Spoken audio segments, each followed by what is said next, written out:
Então, boa noite para vocês, legal estar aqui, né, acho que participando dessa possibilidade de levar um pouco desse entendimento, dessa interface, né, dos cuidados paliativos e da espiritualidade.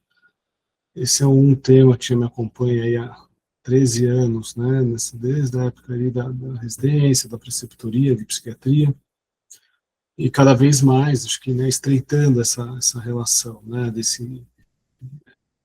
dessa área de conhecimento e clínica, né? Eu tenho uma experiência clínica já há bastante tempo também nessa interface. Então, acho que um pouco nesse contexto é que eu fico aí feliz, né, com o convite do Neisman, da gente poder difundir um pouco esse entendimento, trazer alguns conceitos da espiritualidade, né, para vocês. Não estou vendo, as pessoas estão, de repente, se tiver alguma pergunta, alguma coisa, vocês mandam um chat, vocês peguem um áudio, a gente conversa, né, então a gente deixa para o final. Bom, acho que contextualizando que a gente vai falar de espiritualidade no fim da vida, né, ou dentro dessa interface com os cuidados paliativos, acho que é importante a gente, né, trazer a definição do que são esses cuidados paliativos, né.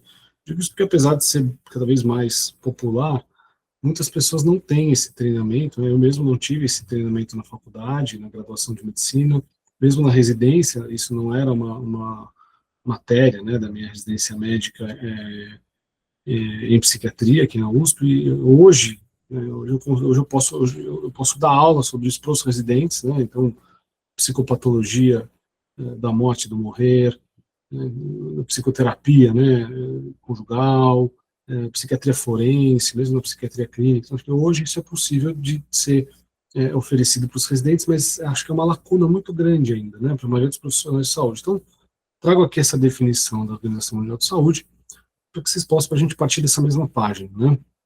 Então, assim, cuidado paliativo, né, ele é uma abordagem, começa por aí, né, uma forma da gente abordar o cuidado, vamos dizer assim, né, o que vai promover a qualidade de vida dos pacientes, dos seus familiares, e diante de uma doença que ameaça a continuidade da vida.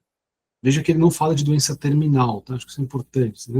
Ele fala de uma doença que ameaça a continuidade da vida, através de prevenção e alívio do sofrimento. Requer identificação precoce, avaliação e tratamento impecável da dor e de outros problemas de natureza física, psicossocial e espiritual. Destaquei aqui o espiritual, porque vejam que é um dos pilares, né, de intervenção, um dos pilares de atenção do cuidado paliativo, né?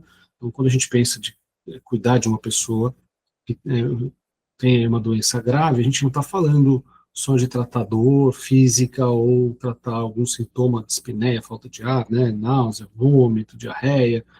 A gente está falando de tratar a questão física, sim, os aspectos psicossociais e a dimensão espiritual. Tá? Novamente, queria destacar que é um conceito que muitas vezes as pessoas têm, de que cuidado paliativo a gente está falando de doença terminal, de, entre aspas, né, paciente terminal, né, como se isso fosse uma condição. E eu me lembro uma vez num encontro com um psiquiatra espanhol, o professor Diego Gracia, né, eu me lembro que a gente estava discutindo, né, num evento aqui em São Paulo, ele falou assim: todos nós somos terminais, né? Acho que isso é uma condição que a gente se ilude muitas vezes, né? No sentido de que, não, terminal é o paciente que está lá no leito da UTI ou no leito do hospital grave e tal. Probabilisticamente, essa pessoa tem uma chance maior, né, de morrer, né? Mas sabemos que esses eventos ocorrem rotineiramente por diversas circunstâncias com as pessoas. Então, perceber-se terminal, né, já muda um pouco esse entendimento do nosso coração à finitude. E quando a OMS traz essa definição de doença que ameaça a continuidade da vida, tá, veja que isso é muito mais amplo do que esse entendimento de terminal. E é curioso que quando a gente pergunta para os psiquiatras, para os residentes da psiquiatria, né, aula com os residentes, o que ameaça a continuidade da vida, não demora muito para os residentes da psiquiatria falarem viver. Viver ameaça a continuidade da vida, né? Então, só para mostrar como que esse conceito ele é muito amplo, ele é uma abordagem que tem como escopo um cuidado multidimensional. Isso é feito, obviamente, por uma equipe, não dá para fazer sozinho esse tipo de cuidado, você precisa contar com profissionais de diferentes áreas do saber, e que isso implica, né, um paciente no centro com sua família, e a partir daí que a gente consiga conduzir esse cuidado. Então, aula de cuidados paliativos e espiritualidade, trazendo aqui esse conceito, provavelmente muitos de vocês já conhecem, e é o conceito que a Cristina Puchalski, que estará o ano que vem no CONUPS, né, que foi falado aqui do professor Alexander, do Federal de Juiz de Fora. O CONUPS acontece em Juiz de Fora, eu espero estar presente o ano que vem, né, e a Puchalski estará lá. E ela que traz essa definição, né, um consenso internacional, que tentou assim, trazer essa delimitação do que é espiritualidade. Tá? Então, ela propõe que a espiritualidade é um aspecto intrínseco e dinâmico da humanidade, através do qual as pessoas buscam um sentido último, propósito e transcendência, e a experiência consigo, com familiares, comunidade, sociedade, com a natureza e com o sagrado. E que a espiritualidade se manifesta através de crenças, valores, tradições e práticas. Tá? Então, eu digo que é um conceito amplo, né, que basicamente, já dito aqui, que é universal, que isso é intrínseco à humanidade, é dinâmico, então, como se houvesse ao longo da nossa trajetória biográfica essa dimensão, ela, vamos dizer assim, ela vai sendo experimentada, vivida e construída ou refinada ao longo dessa nossa caminhada, e que é uma forma que nós, seres humanos, tentamos encontrar um sentido, um propósito, e uma dimensão transcendente ou sagrada. Tá? Isso tanto na nossa relação com nós mesmos, na nossa relação com os outros e na nossa relação com a totalidade. Né? Bom, então, vamos lá, a gente está falando aqui os conceitos do título da aula, né? Então, espiritualidade e cuidados paliativos, onde que isso se conversa? Não tem como a gente falar de cuidado paliativo, né, sem falar da pessoa que fundou o cuidado paliativo, que nos ensinou o cuidado paliativo, e é uma figura assim, muito conhecida entre os paliativistas, acho que deveria ser mais conhecida ainda entre os profissionais de saúde, que é a Cicely Saunders. O nome dela é Cicely Saunders.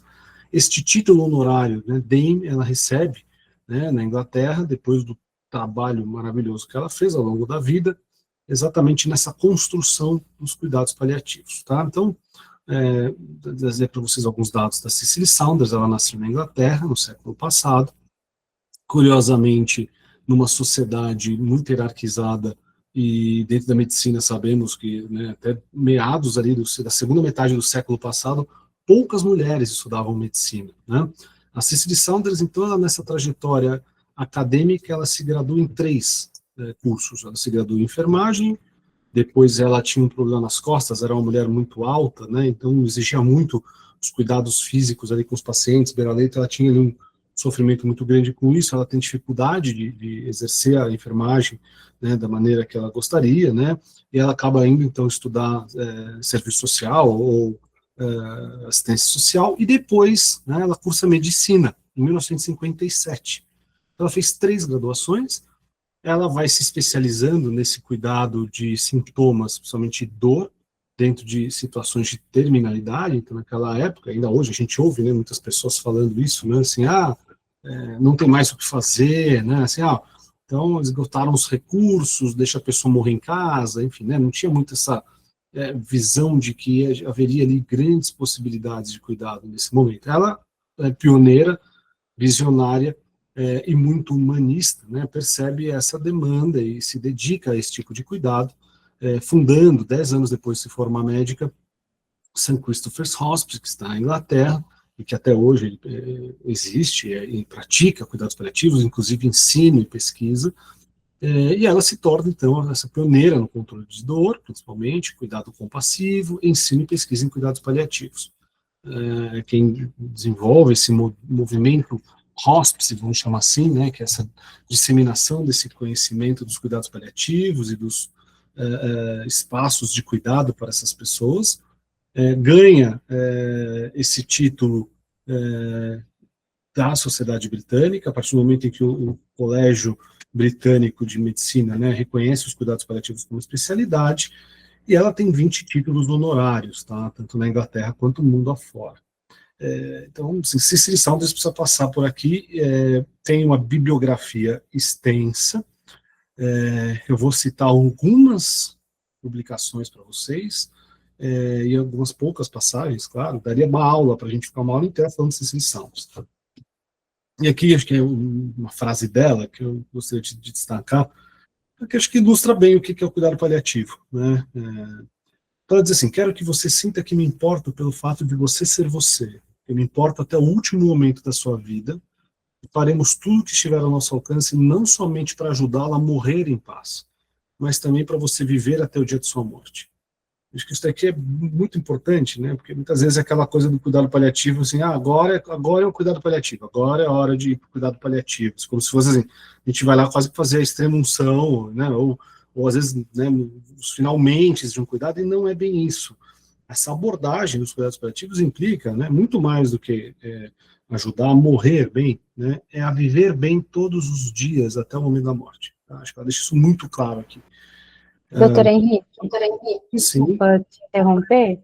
Eu não sei se você está compartilhando a tela, mas a gente teve uma pergunta aqui, como escreve o nome dela? Porque não está aparecendo. Cicely Saunders, escreve aqui embaixo. Eu estou compartilhando a tela, mas eu não estou vendo vocês, não estou lendo nada, eu tô só... É que não está aparecendo a sua tela aqui pra gente. Não está aparecendo? Gente, olha só, peraí. Me perdoem. Vocês estão vendo minha câmera sem ver minha tela, é isso? Que bom que vocês avisaram. Estou falando sozinho aqui, ninguém está vendo. Perdão. Compartilharei Obrigada. imediatamente. Claro. Janela. Aí. Então vamos lá. Deixa eu botar aqui tudo. Aqui. Pronto. Agora vocês estão vendo, né? Ah, agora até abriu o chat, agora faz sentido. Eu estava mesmo isolado no mundo aqui, né? Do solilóquios. Perdão, pessoal. Olá! Obrigada, agora Obrigado, deu. Mariana. Obrigado, pessoal, por avisar. É que essas aulas online são assim, né? A gente fica até meio desorientado. Assim. Vamos lá. Então, assim, já falei aqui, né? Aqui é o slide da OMS, trazendo a definição. Aqui é o slide que eu falei da Puchalski, que estará, né, no CONUPS ano que vem, onde tem a definição de espiritualidade. E aqui Cicely Saunders. Então, só retomando o que eu já falei, eu só estou colocando aqui o slide, eu já falei, não vou repetir. Tá? A Cicely Saunders tem essa trajetória brilhante, né? Aqui está o nome dela, então Cicely Saunders, o Dame é esse título que ela recebe do Império Britânico, por toda a contribuição que fez ao campo. Tem uma extensa bibliografia, como eu já falei aqui, né? Assim, então, alguns, inclusive, traduzidos para o português, outros não, a maioria não traduzido, mas são livros muito valiosos. Aqui a frase que eu mencionei dela, né? Eu acho que é uma frase que, de certa maneira, deixa claro aí o foco do cuidado paliativo, né? Não é só ajudar a morrer em paz, claro que é um objetivo, mas é ajudar a viver até o dia da morte, né, na sua totalidade. E aí tem essa fala dela, que acho que mostra um pouco do propósito dessa mulher e de como que ela conduziu a trajetória dela, né, então, em uma das suas viagens, ela disse ao meu marido, né, se um homem de um vilarejo pobre da Índia morrer sem dor por causa do que eu fiz, tudo terá valido a pena. Veja que ela é uma missionária, vamos dizer assim, né, ela quer levar esse conhecimento, quer difundir esse conhecimento, e a importância que ela traz, né, nesse propósito, né, é de poder levar esse benefício a pessoas que sequer ela sabe que existem, né, mas que podem se beneficiar. Eu acho que isso é um aspecto dos cuidados paliativos missionário mesmo. Né? A gente fala do ativismo, ou do paliativismo, né? Assim, essa coisa da gente, de certa maneira, entender que isso tem uma importância grande para a sociedade como um todo. Para muito além do paciente em questão que você está cuidando, claro que há um benefício imensurável, mas a gente está falando aí de um cuidado para a humanidade como um todo. Né? E a Cicely Saunders tinha esse comprometimento. Bom, são os textos dela, vou trazer, só estou citando aqui alguns textos deste livro, que é um livro que tem alguns escritos dela, né, selecionados, algumas publicações, e eu selecionei 5, das quais eu tirei algumas dessas passagens para apenas ilustrar para vocês como que a Cicely Saunders trazia essa discussão de espiritualidade nos cuidados paliativos. Tá? Então, algumas imagens dela, tá, assim, para ilustrar. Então, aqui, ela já diz assim, uma das nossas maiores dificuldades é lidar com pacientes com problemas espirituais que não têm nenhuma crença em particular. Nós consideramos de vital importância que uma enfermagem domiciliar consiga manejar as necessidades espirituais com naturalidade e sensibilidade. Quando não é possível, a enfermagem convoca um padre e um líder do ministério. Então, veja que aqui eu já acho curioso, assim, né, que ela mostra esse desafio de como que é a gente cuidar de uma pessoa que tem problemas espirituais, mas que não tem nenhuma crença, tá? E da importância, que ela já dizia, né, do profissional ter esse cuidado com essa dimensão espiritual. Inclusive, já sinalizando aqui, ela não falava de capelania, né, mas a possibilidade de convocar um líder espiritual, de endereçar isso para alguém que pudesse aí ser da dimensão religiosa do paciente, tá? Um termo que eu acho muito bacana e que ela traz é o que ela entende por crescimento espiritual, tá? E é maravilhoso, assim, eu acho muito bonito como que ela traz isso na obra, né? E ela vai dizer para a gente que o crescimento espiritual, né, ele está ligado à nossa percepção da dor ou do sofrimento como um professor, né? Então, o sofrimento tem um caráter, eu vou usar um termo salvífico, talvez, um caráter de promoção de conhecimento, promoção de ganho de consciência. Então, a dor tem esse caráter de promover um amadurecimento, promover esse crescimento espiritual, segundo o Cecily São. Isso conversa, tá? Não vou entrar aqui em nenhuma discussão religiosa, especificamente, mas isso aqui conversa com diferentes tradições religiosas, né? Esse entendimento da dor ou do sofrimento como um aspecto que promova, né, de certa maneira, aí, o crescimento, ou que pelo menos ofereça a possibilidade do crescimento e do amadurecimento. Ainda dentro desse tema, né, ela diz assim, né, pessoas que experimentam a dor da alma nos fazem encarar não apenas as suas necessidades, mas as nossas próprias. E olha que bonito que ela diz, né, os pacientes no fim da vida serão nossos professores. Eu acho que o ganho, e até ilustrar para vocês, né, eu coordeno um estágio de cuidados paliativos para os residentes da psiquiatria aqui em São Paulo, no Hospital das Clínicas, e tem uma atividade que é assim, impreterível, que todos os residentes têm que fazer pelo menos uma vez no estágio, tá? Que é o quê? Entrevistar um paciente. Ele precisa sentar e falar com o paciente em fim de vida na enfermaria. Porque treino é treino e jogo é jogo, né? Assim, a gente aqui falando disso, vocês já vão provavelmente navegar por esses lugares, talvez vão aí passar por alguns insights, né? E reflexões, algo dolorosas, mas fazem parte desse contato com a finitude. Mas a hora que a gente senta diante de um paciente, que nem nessa imagem, né? Que ela fazia isso com frequência, olho no olho, na horizontalidade, de igual para igual, é uma experiência muito impactante. Tá? E eu acho que quando ela disse que os pacientes serão nossos professores, eu acho que ela está coberta de razão. Né? Assim como a Elizabeth Kubler-Ross também é uma psiquiatra, trabalhou nessa interface, também dizia isso, né? O quanto que tem um caráter didático esse contato com o paciente com uma doença grave em fim de vida. Nós temos conversas muito valiosas nessas enfermarias, junto com os profissionais, e isso rende assim, experiências inestimáveis para a jornada de cada um que está envolvido nessa conversa. Tá? Bom, algumas perguntas que ela traz nesse contexto da espiritualidade, que já foi falado na própria definição da Puchalski, né? Agora, quais são os valores e as preocupações do paciente? Né? O que preocupa essa pessoa diante da doença grave, diante da inexorabilidade da morte? Né? Qual o sentido mais profundo da sua vida? E eu acho que essa é uma pergunta bacana, porque assim, às vezes a gente está pensando em sentido de uma maneira mais rápida, fugaz, mais talvez rasa. E quando eu falo do sentido mais profundo, assim, qual o sentido último da minha vida? Né? Assim, o que é mais valioso? Né? Onde que o espírito dessa pessoa está focado? Né? E onde que o paciente deve encontrar paz para se desligar da vida? Tá? São perguntas que, de certa maneira, nos remetem, né, a esse entendimento, vamos dizer, do componente espiritual do sofrimento, do componente espiritual do cuidado. Tá? Quando a gente fala dessa, e acho que isso é importante, assim, o contato com a experiência da morte ou da finitude, tá? De novo, estamos aqui todos conversando sobre isso, provavelmente muitas pessoas que estão vendo essa aula não devem estar no hospital, acho que ninguém aqui deve estar internado, né? Provavelmente na última internação da vida e com pouca possibilidade de saída do hospital para uma alta. Então, estou dizendo isso por quê? Porque aí a gente está falando no campo teórico dessa experiência. Agora, quando a gente está em contato com essa realidade, de fato, o sentido da nossa vida ele ganha um tracionamento para a gente revisitar isso. Mesmo o foco do nosso espírito. O que realmente faz sentido na vida? É o quê? É o salário, a conta que tem que pagar, é o que? A vaidade? O que é, né? O que é realmente importante? Né?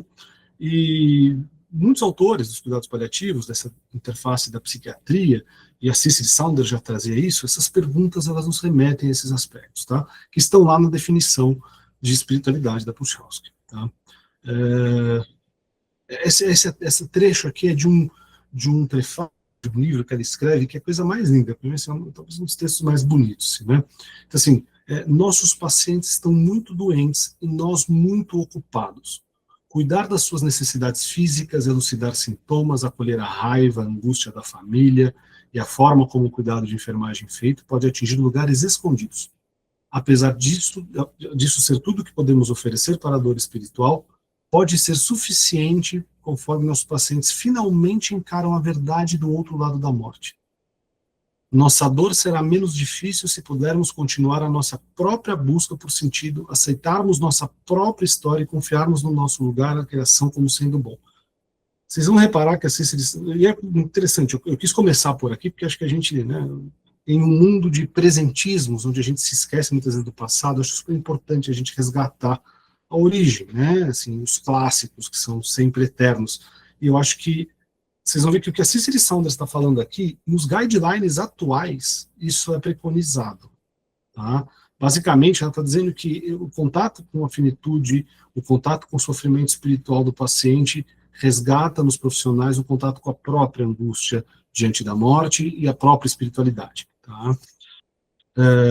No nosso mundo ocupado e progressivamente materialista, retirou de muitos de nós a sabedoria que ainda pode ser vista em pessoas de grande fé e espiritualidade, além dos conteúdos religiosos. E veja que ela, novamente, né, lá atrás, ela já faz uma diferenciação da espiritualidade e da religiosidade. Ela está aqui falando que a espiritualidade vai além dos conteúdos religiosos. Tá? A gente está falando de uma dimensão religiosa. Olha a sabedoria dessa mulher, né, num período ali ainda muito incipiente desses entendimentos. Né? E, novamente, acho que essa visão, né, assim, da perspectiva materialista, de uma cosmovisão mais materialista, e de uma cosmovisão mais espiritualista. No entendimento, que eu acho que é bacana assim, tentar destacar um pouquinho para vocês, que é o entendimento de que o processo de morrer, ele implica, né, um desprendimento do corpo, um desprendimento material. Tá? E isso é extremamente relevante quando a gente está pensando no processo de morte e de vida, né? Como se a vida fosse uma preparação para esse final. Novamente, aqui algumas passagens dela que eu acho que também são legais para a gente ver a ideia de religiosidade e espiritualidade. Nós temos uma regra tácita de que os funcionários não podem rezar com os pacientes, mas podem compartilhar sua fé com aqueles que perguntarem. A maior parte do nosso staff é cristã, mas isso não é uma condição necessária para o emprego. Uma das nossas maiores dificuldades é lidar com pacientes, já falamos isso, né, eu repito aqui essa frase, que não tem crença, né, com problemas espirituais e que não tem crença. E aqui eu acho interessante, porque ela já dá, de certa maneira, de uma maneira muito primitiva, assim, mas já um alerta para o proselitismo, né, o quanto que a gente tem que tomar cuidado, né, para não querer impor as nossas crenças, a nossa fé, a nossa religião para o paciente. Tá? Então, assim, há uma regra tácita, então, né, vamos dizer, implícita, né, de que não é para rezar com os pacientes, mas que a gente pode compartilhar a fé para aqueles que perguntam, né, e que qualquer profissional de qualquer religião poderia ser um funcionário do hospice. Essa é uma imagem de um mural que tem aqui no Hospital das Clínicas, aqui da Faculdade de Medicina da USP, em São Paulo, que é Ciência e Fé, chama esse mural. Foi feito pelo Cobra, né, que é um artista urbano bastante conhecido aqui no Brasil, e quando vocês estiverem aqui em São Paulo e visitarem aqui no bairro de Pinheiros, né, o Hospital das Clínicas, passem ali do lado do pronto-socorro, vocês vão ver essa imagem bonita aqui. E aí, novamente, destacando a importância da nossa busca de sentido durante esse processo de cuidado dos pacientes com doenças avançadas. Bom, essa daqui é uma das frases mais conhecidas da Cicely Saunders. Qual frase? A que está em vermelho. Essa frase que eu destaquei a partir dela em vermelho, ela é muito conhecida. O sofrimento só é intolerável quando ninguém cuida.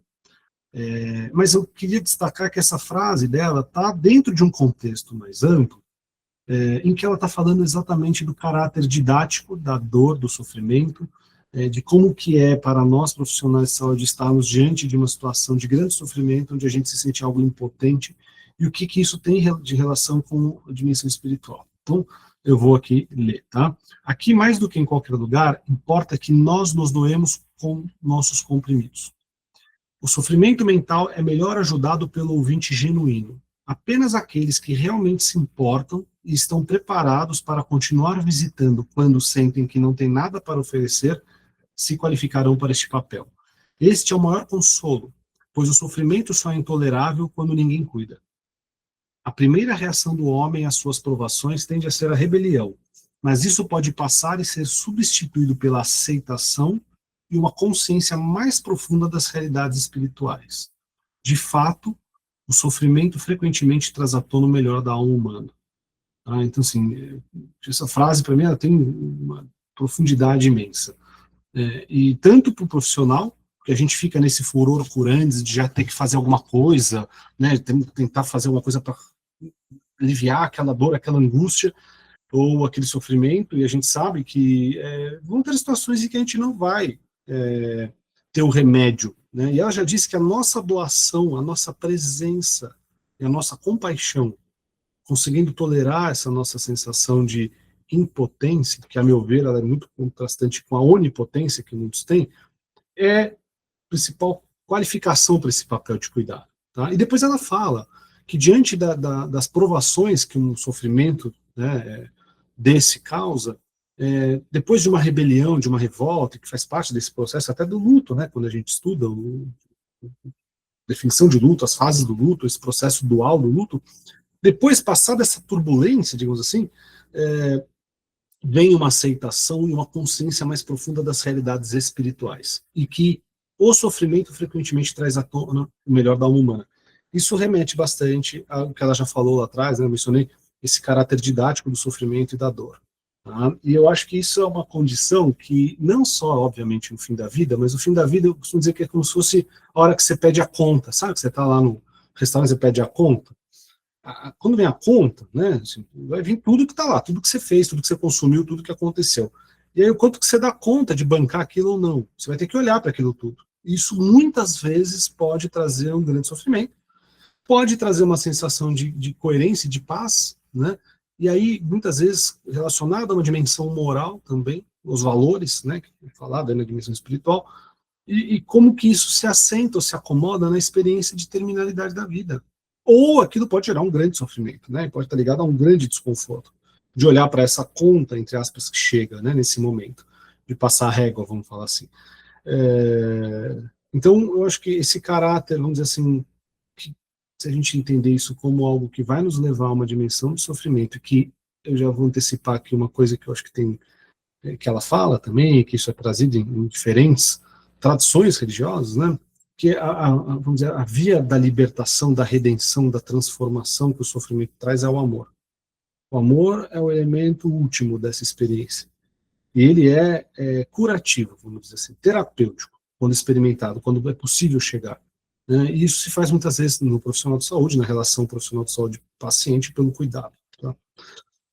Bom, falamos de Cecily Saunders, vamos trazer um pouco de dados mais recentes da literatura. Tá? Então, esse aqui é um estudo Delphi, né, um painel de experts que foi feito, é muito interessante esse estudo, é um estudo robusto, em que foi levantada aí a literatura com relação a uma revisão sistemática da literatura com relação a dados qualitativos, pesquisas qualitativas e quantitativas, relacionando espiritualidade às doenças graves e os desfechos em saúde. Tá? Então, isso passou por 5 etapas, uma para quali, uma para quanti, e depois para que esse painel pudesse revisitar essas evidências e, a partir de um debate, né, pudesse aí fazer algumas inferências, algumas sugestões ou recomendações desses experts na área. Bom, eu dividi aqui só para mostrar e ficar de uma maneira mais clara, talvez, o entendimento. Primeiro a gente vai falar um pouco aqui desses, tanto da espiritualidade com doença grave, quanto da espiritualidade de desfechos em saúde.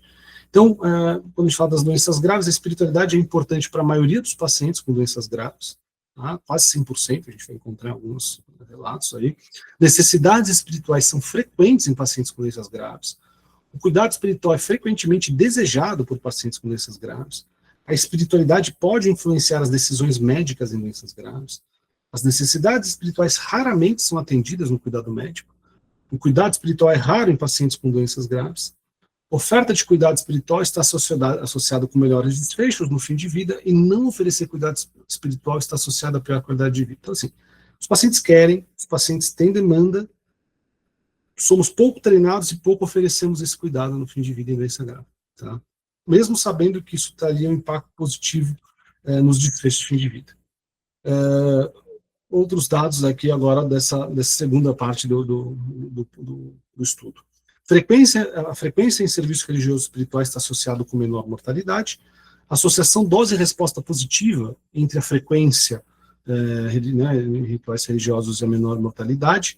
Menor uso de tabaco, álcool, maconha e drogas ilícitas, quanto maior a frequência entre adultos. Melhores medidas de qualidade de vida e satisfação com a vida. Melhor saúde mental, menos sintomas depressivos, menos comportamentos suicidas e, entre adolescentes, menor comportamento de riscos sexuais ou de substância. Novamente, né, isso aqui é como se fosse uma revisão aqui das evidências do impacto positivo da religiosidade / espiritualidade em saúde. Tá? Isso aqui tem uma série de publicações. O Koenig tem um livro fantástico só com compilação dessas evidências. O próprio professor Alexander também tem um livro onde ele compila essas evidências, que é um painel de expertos, a partir dessa revisão da literatura, encontra, né, dessa correlação. Tá? E aí, quais são as recomendações que eles colocam, né? Então, níveis aí, vamos dizer, de importância nesse ranking, primeiramente, com relação a doenças graves, que eles recomendam que o cuidado espiritual seja incorporado na rotina do cuidado desses pacientes. Tá? Que o treinamento e educação seja fundamental para todos os membros da equipe multiprofissional. Tá? E que, se possível, que a gente tenha na equipe multiprofissional os capelães, ou os profissionais de capelania, que seriam aí os profissionais especializados no cuidado espiritual. Tá?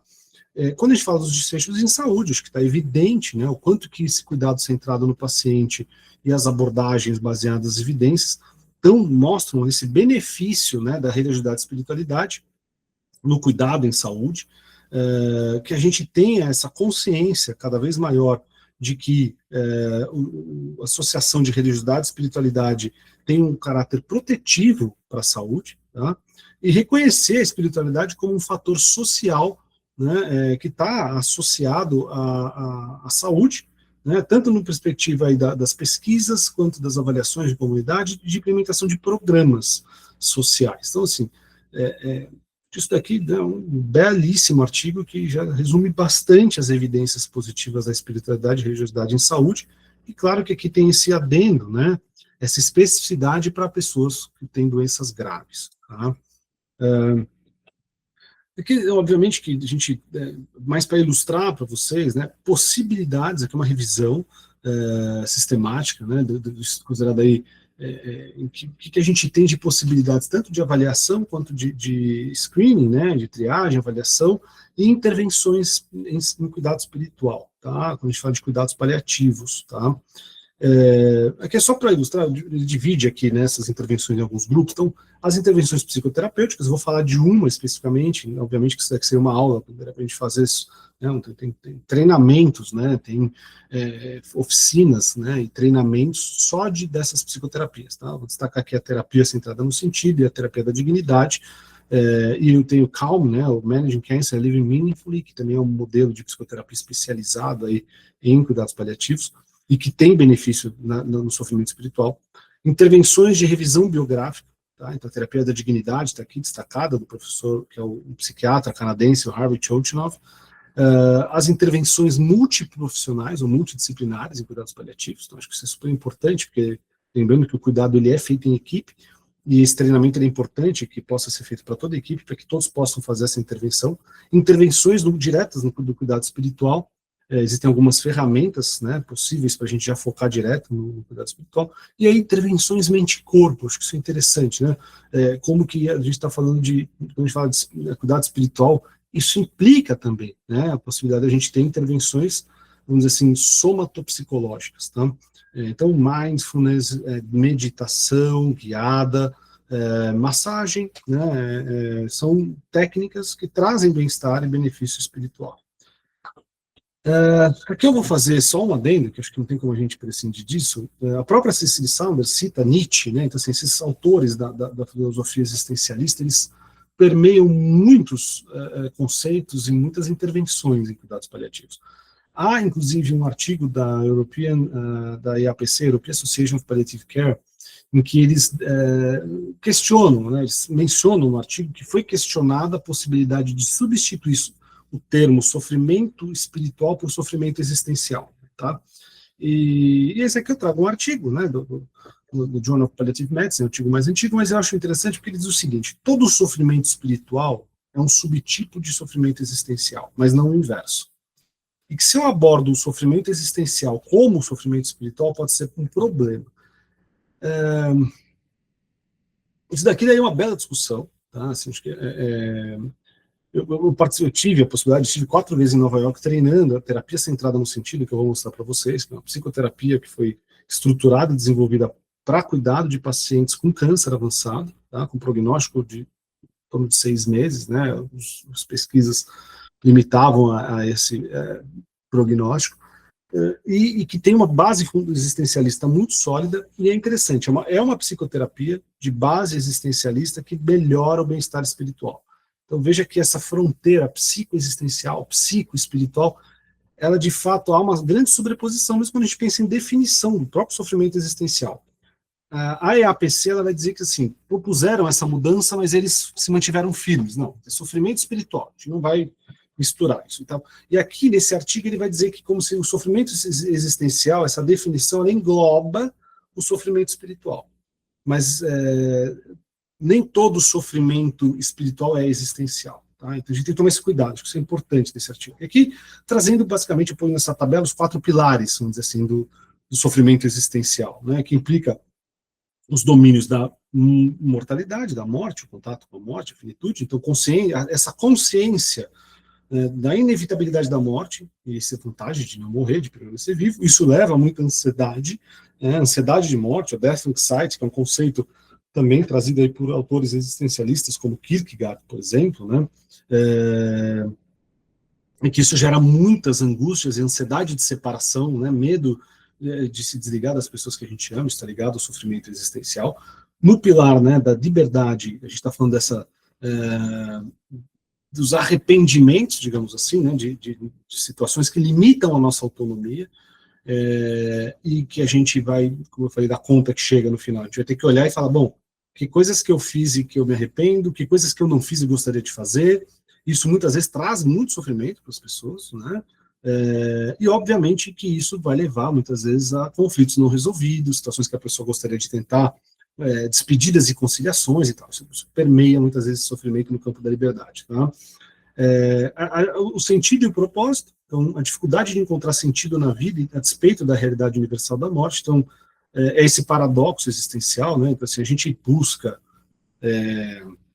o tempo inteiro, a gente está esperando pelo melhor. Então está todo mundo aqui provavelmente deve ter planos para as férias, fim de ano, fim de semana, para os 11 feriados de 2026, então nós esperamos pelo melhor e simultaneamente nos preparamos para o pior.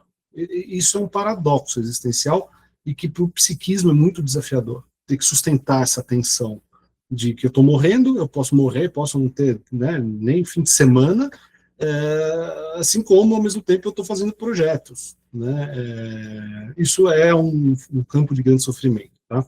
E mesmo que a gente pense, mas a pessoa está morrendo, provavelmente ela não vai ter uma perspectiva de sentido existencial futuro, mas não é verdade, né? Muitas pessoas fazem projetos para depois da morte, né? Legado, construção desse legado, muitas vezes aí pensando nas futuras gerações, no planeta, né? O que vão deixar, o que podem fazer para melhorar, perspectivas positivas, mesmo diante do encerramento biográfico. E a solidão e isolamento. Então, finitude, né, liberdade, sentido, propósito e solidão. E é muito maluco isso, porque a experiência da morte ela é muito individual, ela não é compartilhada. Tá? A minha morte não é a sua morte, não é a morte do outro, cada um nasce sozinho, morre sozinho. Tá?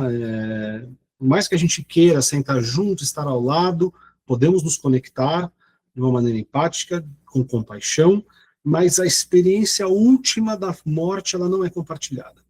Tá? E é assim mesmo. Tá? Muitas vezes, inclusive, levando a uma sensação de que eu fui abandonado por Deus, pelas minhas crenças, pela minha comunidade. A própria medicina, né, historicamente, abandonava esses pacientes, então não tem mais o que fazer e tal. Então, é um lugar que traz muito sofrimento. Claro que, para cada um desses pilares, vamos dizer aqui, de sofrimento, a gente tem recursos terapêuticos, né? Aqui a psicoterapia que eu mencionei para vocês, deixa eu pôr aqui o slide, que é a terapia centrada no sentido, essa que eu estive em Nova York, tive a oportunidade de estudar com o professor Breibert, e é uma psicoterapia, como eu falei, que melhora o bem-estar espiritual, tá? Isso aqui, assim, a gente está falando de ensaio clínico, é interessante, né? Eles apresentaram no Congresso Americano de Psiquiatria, que geralmente são ensaios clínicos randomizados, duplo cego, controlado com placebo de remédio, eles apresentaram psicoterapia, né? Com boas evidências de benefício, tanto em bem-estar, melhor bem-estar espiritual, melhor sensação de sentido existencial, melhor qualidade de vida, melhora da desesperança e menos desejo de abreviar a vida, a questão da eutanásia e suicídio assistido, e redução de sintomas depressivos, ansiosos, desejo de morrer. Então, é uma intervenção que tem esse benefício, tá? Com pacientes com câncer avançado. E aí eu coloco aqui saindo aqui, a gente não vai entrar muito na discussão existencialista, apesar de ser um tema que eu gosto muito, principalmente dentro da psicopatologia, mas só para trazer essa passagem, né, porque isso aqui é uma pergunta que eu faço que nos remete ao Heidegger, Martin Heidegger. O Heidegger, ele para mim foi muito importante nessa caminhada, porque o Heidegger ele traz uma provocação que faz a gente falar assim, bom, peraí, será que o nosso medo de morrer é porque eu vou deixar de existir? Essa é uma pergunta. A maioria das pessoas acredita nisso. Não, meu medo da morte é porque quando eu morrer eu não vou mais existir, eu vou deixar de existir, né? Eu vou deixar de viver, vamos colocar assim. Para o Heidegger, né? Isso aqui eu estou falando aqui baseado na obra dele, Ser e Tempo. O Heidegger ele vai dizer que, na verdade, nossa angústia com a morte é o inverso. É porque a morte nos traz uma sensação de que eu posso existir verdadeiramente. Eu posso viver verdadeiramente. E é isso que me angustia. Não é o deixar de existir, é o inverso. O existir me angustia. E por não dar conta, e por isso me fazer sofrer, inclusive, antes da morte, né, durante a vida, obviamente que no final, quando você começa a limitar as possibilidades existenciais, os campos de possibilidades existenciais, isso vai trazer mais sofrimento. E aí eu acho que ao mesmo tempo que isso pode ser uma fonte de sofrimento, acho que pode ser uma fonte terapêutica, se a gente souber entender isso e ajudar a pessoa a poder ser quem ela é, ou como diria Jung, né, assim, se tornar quem ela é, né, o processo de individuação. Né, acho que a finitude ela é um catalisador desse processo. Né, o contato com a morte ele catalisa a nossa busca por sermos quem nós somos, de maneira plena e autêntica, é o que o Heidegger fala. E eu acho que isso é algo, para mim, foi um turning point, assim, no entendimento, até mesmo desse processo de trabalhar com esses pacientes, né, isso lá no meu R3 ainda. Então, isso, né, acho que o existencialismo para por aqui. Alguns guidelines para a gente poder ver juntos. Esse aqui é um guideline coreano, né? Eu não vou me ater muito aqui, acho que vocês podem buscar essas referências, mas acho que é legal entender que o cuidado espiritual está dentro dos guidelines, tá? De cuidados paliativos. Isso tem sendo inserido e discutido cada vez mais. Eu trouxe isso porque eu gostei muito dessa imagem, tá? E da maneira como eles descrevem o sofrimento espiritual, tá? Veja que aqui é como se a perspectiva dessa dimensão espiritual ela caminhasse, né, pela dimensão biopsicossocial. Então, como eu costumo dizer que é a cereja do bolo, assim, né? A dimensão existencial / espiritual é a cereja do bolo, vamos dizer assim. E aqui ele divide então, a espiritualidade nessas 3 dimensões, sentido e propósito, e olha que interessante, ele correlaciona isso com a questão das necessidades existenciais que a gente falou. Tá? Interconexão, ou interconectividade, está relacionada aos nossos vínculos. Tá? É muito comum, porque quando a gente está no fim da vida, a pessoa está lá no fim da vida, ela pode ter sido super famosa, bem sucedida, ganhou dinheiro, prestígio, títulos, honras, mas no fim do dia, né, o que vale é quem está ali do seu lado, são os seus vínculos. que você construiu na sua vida, ou que você destruiu ao longo da vida, mas são os vínculos, e a possibilidade da gente conseguir ajudar também diante dessas situações de despedidas, de reconciliações. Tá? Então ele coloca sentido e propósito, interconectividade e transcendência, que a gente está falando de novo, com essa dimensão sagrada, pode ser Deus, ou a divindade, né, ou muitas vezes o nosso sistema de crenças. Tá? E aí, de novo, a partir disso a gente tem esse diagnóstico do problema espiritual e as intervenções, né, que seriam aí endereçadas para esses domínios que a gente já falou um pouco deles, das possibilidades, inclusive, de intervenção. Esse aqui eu trago porque é um documento latino-americano, tá? E já dizer para vocês, isso é uma novidade, tá praticamente concluída, né? Nós estamos criando uma comissão de espiritualidade na Academia Nacional de Cuidado Paliativo. Então a gente vai ter agora uma comissão de espiritualidade dentro da NCP, tá? Isso aqui é uma notícia que está em primeira mão, mas já vencendo já quase os momentos finais, a fase final de aprovação, e onde a gente vai poder discutir esses temas. Então eu trago esse documento da Latino-Americana, porque eu acho que ele também é bastante didático, né? Mostra aí o impacto do cuidado espiritual nos profissionais de saúde. Então ele fala das competências que os profissionais precisariam ter, né? Então, tanto aqui ele passa para eu lidar com as minhas próprias crenças, com os meus próprios preconceitos, para que eu possa entender qual o conceito da dimensão espiritual, que eu possa revisitar isso em mim, o imperativo ético do autocuidado, como é importante a gente se cuidar, né? Como que eu vou cuidar de alguém, como que eu vou ajudar alguém a morrer se eu não conseguir ajudar a mim mesmo no meu processo de morrer, posto que eu estou morrendo todo dia e estou numa ameaça contínua da morte. Quando ele fala dessas competências das necessidades espirituais, é que a gente possa identificar que eu posso ter as minhas necessidades espirituais, o paciente vai ter as dele, a mãe do paciente vai ter as dele, o filho do paciente vai ter as dele, e cada um vai ter os dele, fazer uma anamnese espiritual, né, conseguir fazer, de certa maneira, essas diferentes experiências, vamos dizer assim, esses diferentes desafios espirituais ao longo da biografia, como a gente falou, né, a Cicely já falou, e assim, isso é dinâmico, o Charles que fala, é um aspecto dinâmico, isso vai mudando ao longo da vida, tá? As pessoas vão se pegar uma criança, levá-la a um ritual religioso, especificamente, ou querer discutir com uma criança aspectos da dimensão espiritual, é muito diferente de você conversar com o idoso, ou com um adulto, né, que já passou por muitas coisas na vida e que tem uma maturidade diferente para lidar com isso. Isso é importante também aqui. Essa comunicação compassiva e empática, muitas pessoas são crenças diferentes, né, profissionais com crenças diferentes, e ter respeito para que essas diferenças não sejam um problema e que a gente consiga entender que existem barreiras, né, nessas questões. É importante a gente respeitar isso, conhecer e respeitar. Isso também dentro da própria equipe de saúde, e a questão de inclusão e diversidade, né, sobretudo no Brasil, né, gente, assim, acho que é um país, maioria cristã, mas a gente está falando de um país muito diverso, né, temos tradições religiosas africanas que, né, migraram para o Brasil, e a gente incorpora isso, e algo mestiço que envolve religiões da floresta, indígenas, né, ameríndias, e a gente traz esse caldo, né, brasileiro, que eu acho fantástico, mas é curioso porque isso é importante que a gente leve em consideração também como competência para cuidar dos pacientes, tá? E obviamente que isso tem, né, um impacto aí de melhora do bem-estar, de menor sofrimento, e isso traz aí um benefício, né, dessa abordagem interdisciplinar. Um documento que acho que vale a pena a leitura. Existem vários guidelines, tá? Isso está assim, massivo na literatura. Tem guideline ali embaixo, vocês estão vendo, que está sendo proposto pelos países ibéricos, então, né, Portugal e Espanha. Tem africano também, que coloca essa dimensão e essa intervenção espiritual como também preconizada, né, no cuidado paliativo. Esse daqui é um documento norte-americano que também vai falar, né, do aspecto do cuidado existencial, desde que o existencial entra nesse pacote, né, do religioso e do espiritual também. A Academia, assim, a Associação Mundial de Psiquiatria tem esse documento que o professor Alexander encabeçou essa publicação, é um documento que eu acho muito valioso, de 2016, tem traduzido em português, vocês acham isso facilmente.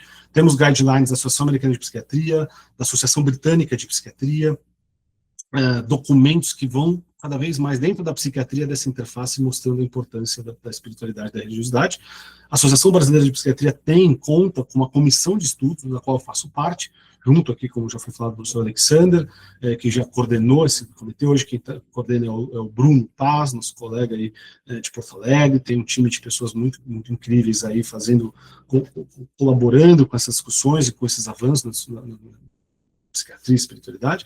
Um documento da SBOC, Sociedade Brasileira de Oncologia Clínica, falando da espiritualidade e oncologia, algumas perguntas, assim, acho que existem, eu poderia falar dos ferramentas, FICA, o Spirit, Hope, tem alguns mnemônicos que tentam guiar, né, a intervenção, tanto de avaliação da espiritualidade, da religiosidade, mas eu acho legal porque aqui eu prefiro, ao invés de trazer essas ferramentas, eu preferi trazer as perguntas que esse manual vai dizer, que são perguntas que podem nos ajudar na avaliação espiritual. Então, assim, o que você vê como propósito da sua vida agora, visto que seu corpo não está permitindo que você faça tudo aquilo que costumava fazer? O que está te ajudando a enfrentar a doença, né, o tratamento? Que esperanças e sonhos você tem para o seu futuro, para a sua família? Em que você confia durante os períodos de doença? A fé, religião e espiritualidade são importantes para você na sua doença? Conte-me sobre uma época em que sua vida, em que você enfrentou um grande desafio. Como você passou? Esse recurso hoje está disponível? Você tem alguém para conversar sobre assuntos religiosos? Você gostaria de explorar assuntos religiosos com alguém? Você está em paz? Qual a importância da espiritualidade ou da religião para você? Qual a sua compreensão sobre como as coisas estão agora com a sua doença? Quais são as esperanças, das expectativas, seus medos para o futuro? Ao pensar no futuro, o que é mais importante para você? Veja que aqui, né, são perguntas deflagradoras que nos remetem àquelas definições, valores, sentido, propósito, realidade última, conexão com o sagrado, né, relação consigo mesmo, com os outros, com a família. Então, essas perguntas, e acho que isso é importante, porque a ideia não é engessar, mas é mostrar como que você consegue alcançar, né, essa conversa, facilitar a comunicação sobre isso. Tá? Bom, aí, então, a Associação Europeia de Oncologia também vai falar, né, sobre essa importância do cuidado espiritual, basicamente falando o que a gente já disse aqui, né, mas é só para mostrar para vocês que isso está disseminado dentro dos guidelines e de publicações de sociedades médicas, né, de cuidados paliativos, oncologia e de outras especialidades, né, então, cardiologia, a gente tem também medicina de família e comunidade, a gente tem essa dimensão, ela vem sendo cada vez mais disseminada, né, como importante no cuidado dos pacientes. Aqui eu vou trazer para vocês uma publicação que eu tive a honra de fazer junto com a Thaís, né, que encabeçou essa publicação, o professor Alexander orientando. Foi uma revisão sistemática, né, que a gente fez de experiências do fim de vida. Então, eu falei da Cecily Saunders, falei dos guidelines, da parte clínica da intervenção, e aqui eu estou falando de uma área que é uma área de pesquisa. O professor Alexander é uma referência, né, nesse campo,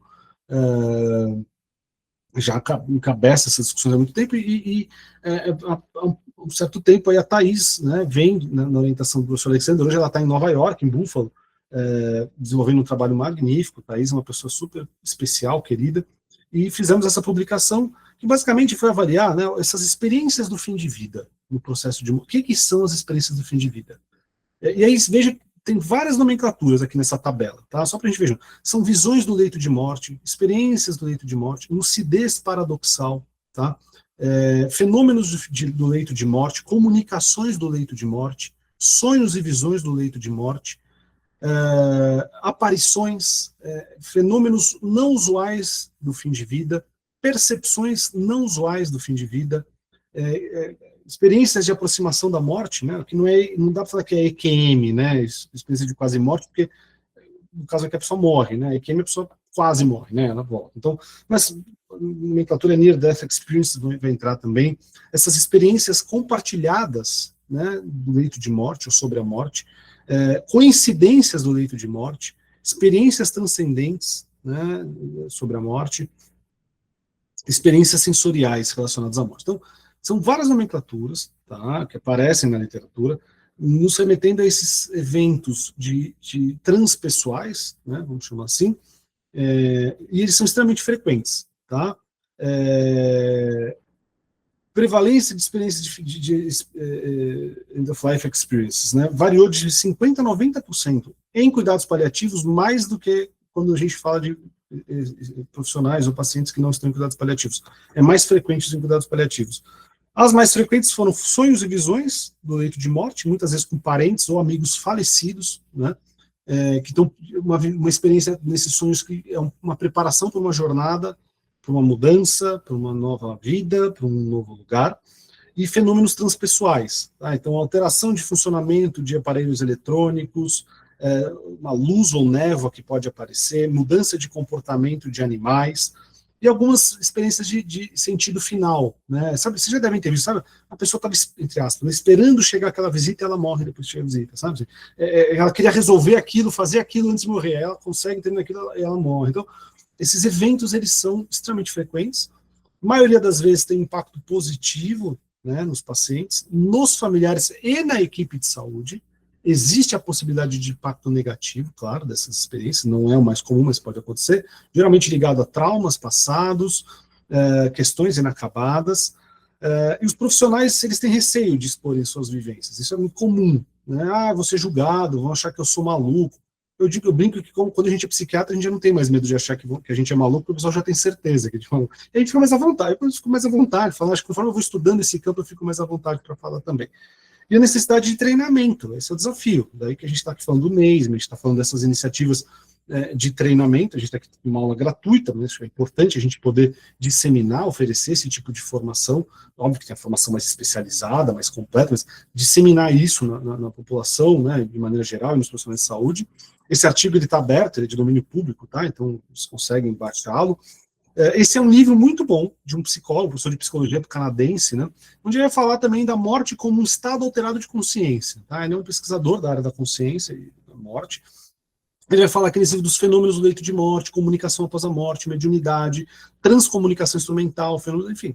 É um livro muito bacana, está aqui comigo, ele está ali na minha estante, mas é um livro que eu acho bastante bacana e completo, porque ele faz uma abordagem científica desses fenômenos, que é a mesma coisa dos artigos, do artigo que eu mostrei, a professora Thais tem avançado essas pesquisas, o professor Alexander recentemente editoriou uma edição do Jornal Mundial de Psiquiatria, né, da revista da WPA, onde ele está falando exatamente desse paradigma mente-cérebro, tá? Então, extremamente importante essa área, é uma área de fronteira, é uma área que vem sendo cada vez mais estudada. Mostrar aqui para vocês esse Christopher Kerr, médico, já esteve no CONUPS, tá? É o coordenador do centro de cuidado paliativo onde a Thais hoje está, né, em Buffalo, Nova York. Ele ganhou um prêmio, esse prêmio que eu mostrei para vocês, que é um prêmio que foi oferecido por um empreendedor, né, aeroespacial, para estudos da consciência. E o trabalho que o Christopher Kerr enviou e venceu esse prêmio é um trabalho que fala sobre a hipótese da sobrevivência. A hipótese da sobrevivência é uma hipótese que diz que após a morte a consciência sobrevive de alguma maneira. Então, ele não fala de sobrevivência de espírito, a nomenclatura, hipótese da sobrevivência da consciência. E vou mostrar daqui a pouco para vocês algumas leituras que podem ajudá-los, né? Mas algumas passagens desse trabalho dele, né? Um cérebro que falha não implica uma mente que falha. E o declínio biológico não diminui a alma. Né? O processo de morrer, ele revela uma conectividade entre e através de vidas, tanto dos seres vivos quanto dos mortos. Essa continuidade de conectividade persiste independentemente do tempo ou da existência corporal e apoia a hipótese de que a consciência sobrevive além da morte corporal. Nós podemos examinar a continuidade da consciência após a morte, tendo um foco exclusivo no depois. Fazer isso pressuporia uma divisão antes e depois que a própria experiência do morrer torna irrelevante. E é curioso, porque outros autores, assim, daria para a gente ficar aqui falando de vários deles, mas muitos autores, mesmo clássicos, né, você vê que Cecily Saunders já trouxe um monte de coisa que hoje em dia ainda vem sendo colocado do ponto de vista científico, mas ela já trazia isso. Muitos autores nos mostram que o psiquismo, diante da finitude, a vivência nos sonhos, né, especificamente, tem um livro muito bom da Melanie von Franz, vai mostrar que para o psiquismo não há uma vivência de fim, há uma vivência de continuidade, de transição. Tá? Então é como se o psiquismo não experimentar essa morte como fim. E esse é um artigo da Marjorie Woolcott, que é um artigo, acho esse artigo agora, de março de 25, muito interessante, e ele vai falar, basicamente, assim, ele traz uma leitura de que a nossa consciência, o que a gente chama de consciência, ela existe a partir de filtros neuronais. Existem alguns circuitos e estruturas cerebrais que estão relacionados à linguagem, pré-frontal, ou a Default Mode Network, que é uma rede cerebral padrão. Essas estruturas cerebrais, né, esses filtros cerebrais, eles, a partir da atividade neuronal dessas estruturas, é que nós temos o que a gente chama de consciência. E que quando você, vamos dizer assim, muda a conectividade, né, dessas estruturas, a nossa consciência muda. Então, a nossa ideia de eu, quem eu sou, Henrique, tempo e espaço, que dia é hoje, que horas são, estou aqui em São Paulo, no consultório, coisa e tal. Isso é experimentado a partir desses filtros neuronais e que algumas vivências, aqui ele vai colocar, por exemplo, experiência de quase morte, meditação e psicodélico. Ele vai usar essas três formas de alteração dessa conexão estrutural cerebral. E que quando isso acontece é como se a nossa consciência mudasse, a gente conseguisse captar de uma forma diferente a consciência. E isso é interessante porque isso aqui está ligado ao paradigma de que será que a consciência ela é fruto do cérebro? O cérebro, do ponto de vista eletrofisiológico, neuroquímico, ele produz a consciência, ou seja, a consciência seria um epifenômeno do cérebro, ou consciência é algo muito maior que o nosso cérebro, a partir da sua estrutura de conectividade, capta aquilo. E se você muda essa conexão, você muda o seu entendimento da consciência. E o processo de morrer, ele implica também alterações cerebrais, isso é uma outra discussão, tem a ver com essas experiências de fim de vida que a gente mostrou na publicação com a Thaís e com o professor Alexander, em que a gente avaliou exatamente quais são essas experiências, esses fenômenos, tá? E, obviamente, tentar correlacionar, porque na medicina tradicional, vamos chamar assim, né, vai chamar isso de delírio. A pessoa está psicótica, a pessoa está alucinando, né? Ou será que isso é um fenômeno espiritual? Acho que esse é um grande ponto. Esse artigo eu sugiro a vocês, recomendo, é um artigo muito interessante, tá? Bem atual, trazendo essas reflexões, inclusive nos mostrando aí quais que seriam aí essas estruturas, né? Como que funcionam essas estruturas cerebrais no sentido de contenção ou captação da realidade, né? Da consciência, perdão, né? Bom, nessa linha da hipótese da sobrevivência da consciência, da vida após a morte, né, temos aí um livro que é, aqui no meu consultório eu tenho sempre de 10 a 15 deles, que eu compro e muitos pacientes meus a gente conversa sobre isso, é uma temática que muitos deles trazem nas consultas, né, seja pacientes com doenças graves ou não, mas é um tema que permeia o campo clínico e esse livro ele é um material riquíssimo, fácil, acho que, né, um livro, apesar de ser um livro com conteúdo denso, mas ele é muito bem referenciado, ele é didático, e já está em 4 idiomas, né, português, inglês, alemão e espanhol. Eu recomendo muito, para quem quiser avançar, um livro do professor Alexander, com a Mariana, psiquiatra de Porto Alegre, mãe da Sofia, e o do Humberto Schubert, né, para mim, uma das mentes aí mais brilhantes também que eu conheci nos últimos tempos, graças ao professor Alexander, e que eu recomendaria a leitura a vocês. Já chegando aqui no fim, para que a gente possa ter algum tempo para perguntas, uma outra psicóloga suíça, né, que é a Mônica Renz, ela tem esse livro, Dying a Transition, e ela tem, né, publicações nessa área. Ela fez um protocolo em que ela avaliou sintomas de medo, dor, negação e de experiências espirituais no processo de morrer. Então ela ia diariamente fazendo avaliação dessas, vamos dizer, desses sintomas, né, ou desses fenômenos em pacientes que estavam internados com doenças graves. E aí esses gráficos mostram que como se houvesse mesmo uma transição, tem um período em que esses sintomas aparecem de maneira intensa, uma coisa meio uma turbulência, e após transição a pessoa se acalma, aquilo passa, e é como se a pessoa, entre aspas, estivesse já mais perto do fim, morresse depois de fazer a transição. O que eu queria destacar aqui é o que ela encontrou, né, que existe uma correlação de algumas, ela tentou buscar correlações com pessoas que sofrem mais e pessoas que sofrem menos nessa transição. O que eu queria destacar? Pessoas que tiveram experiências de quase morte tendem a sofrer menos. Pessoas que gostavam de meditar, lembra do artigo que eu mostrei da Marjorie, né? Meditação, EQM, né? sofrem menos. Pessoas que gostam, que tenham como prática rezar, sofrem menos. Pessoas que tiveram experiências místicas, sofrem menos. Então veja que pessoas que entendem que os sonhos têm uma importância maior, sofrem menos. Algumas experiências em vida têm uma relação com o quanto que a gente vai sofrer ou não quando chegar a nossa hora de morrer. Assim, eu acho que o grande privilégio dessa área, a meu ver, é que a gente pode discutir e aperfeiçoar esse nosso entendimento em vida, por muito tempo, espero, né? Nunca sabemos, até o fim. E aí o último artigo é esse, né? Que com 248 pacientes com doença avançada, ele foi buscar a relação desse você está em paz? Perguntar para você está em paz? Sabe o rest in peace, né? Que tem lá o RIP, né? Que a gente coloca quando a pessoa morre. Então, ele tentou buscar a relação da sensação de paz. Inicialmente ele fala, inicialmente isso aqui era paz com Deus, mas é estar em paz, não é com Deus, é estar em paz. E que a maior associação com a sensação de paz para esses pacientes com doença avançada está relacionada a uma pessoa que se sente mais em paz, ela está relacionada com mais bem-estar espiritual e emocional, e mais associação com fé e propósito. Então, quando a gente vive uma vida com fé e propósito, isso nos traz mais paz, ou pelo menos há uma associação, não vou dizer causal, mas há uma associação desses eventos. E aqui uma ilustração apenas, eu destaquei aqui, né, da conversa do médico e do paciente, falando um pouco sobre essas decisões, né, do ponto de vista médico,